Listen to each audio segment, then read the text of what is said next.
எனக்கு இந்த பிரச்சனை இருக்குது, எனக்கு அந்த பிரச்சனை இருக்குது, எனக்கு அதை முடிச்சு கொடுத்துடு சாமி, நான் உனக்கு இது பண்ணுறேன் அப்படின்னு உள்ள ஒரு ஒரு இந்த வேண்டுதல், ஒரு பிரார்த்தனை எப்போவுமே நீங்கள் கடவுள்கிட்ட வைக்கவே கூடாது நண்பர்களே. நீங்கள் எப்போ கோவிலுக்கு போனாலும் அங்கே போய் எல்லா மூர்த்திகளை எல்லாம் பார்த்து வணங்கி போய் கடைசியில் அங்கே போய் ஒரு ஓரமாக ஒரு கொஞ்சம் ஒரு அமைதியான ஒரு இடத்துல போய் உட்காந்து ஒரு 5 நிமிஷமாவது கண்மூடி உங்கள் மூச்சினை கவனித்து அந்த மூச்சு காற்றினை கவனித்து அங்கே இருந்து உங்களுடைய அந்த உங்களுக்கு என்ன வேணுமோ அதெல்லாமே உங்களுக்கு நடந்தது மாதிரி, உங்களுக்கு கிடைச்ச மாதிரி நீங்கள் ஃபீல் பண்ணி சாமி உனக்கு நன்றி அப்படின்னு சொல்லிவிட்டு அந்த நன்றி உணவோடு கொஞ்சம் நேரம் ஸ்பெண்ட் பண்ணிவிட்டு நீங்கள் வீட்டுக்கு வாங்க.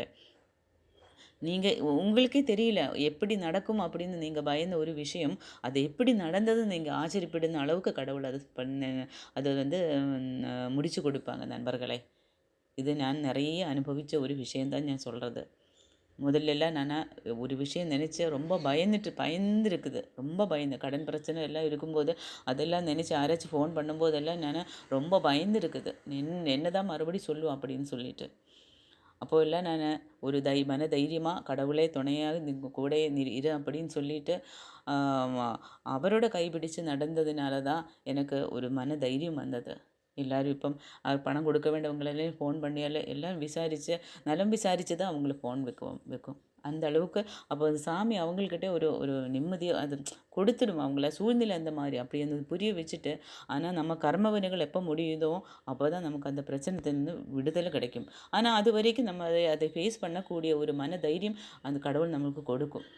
அதுதான் உண்மையான ஒரு வேண்டுதல் நண்பர்களே. அப்படி நீங்கள் சாமிக்கிட்ட கேளுங்க. உங்களுக்கு எத்தனை 1000 பிரச்சனை இருக்கட்டும், அந்த பிரச்சனத்தை எல்லாம் முடிச்சு கொடுக்கறதுக்காக நீங்கள் கேட்காது. அது முடித்த மாதிரி நீங்கள் ஃபீல் பண்ணி கடவுளை கூட இரு அப்படின்னு சொல்லுங்கள். இதுதான் உண்மையான பிரார்த்தனை நண்பர்களே. அதிகமான ஒரு பிரச்சனை தரக்கூடிய விஷயங்களை, அதாவது நம்ம ஒரு ஹாஸ்பிட்டல் கேஸு இல்லை ஒரு ஃபினான்ஷியல் ப்ராப்ளம் இதெல்லாம் வரும்போது சிலர் ரொம்ப மனமுருகி அவங்கள மௌனமாக கடவுள்கிட்டே அந்த ஒரு பிரார்த்தனையை வைப்பாங்க.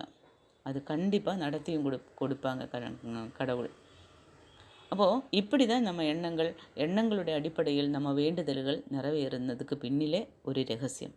இதுதான் பிரார்த்தனையோட இந்த ஒரு தன்மைக்கு வரதுக்கு தான் நம்ம தியானம் பழகணும்னு சொல்கிறது நண்பர்களே. எல்லாரும் தியானம் பழகுங்க. தியானத்தை பற்றி அடுத்த வீடியோவில் நான் பேசுகிறேன். அது வரைக்கும் நன்றி, வணக்கம், வாழ்க வளமுடன்.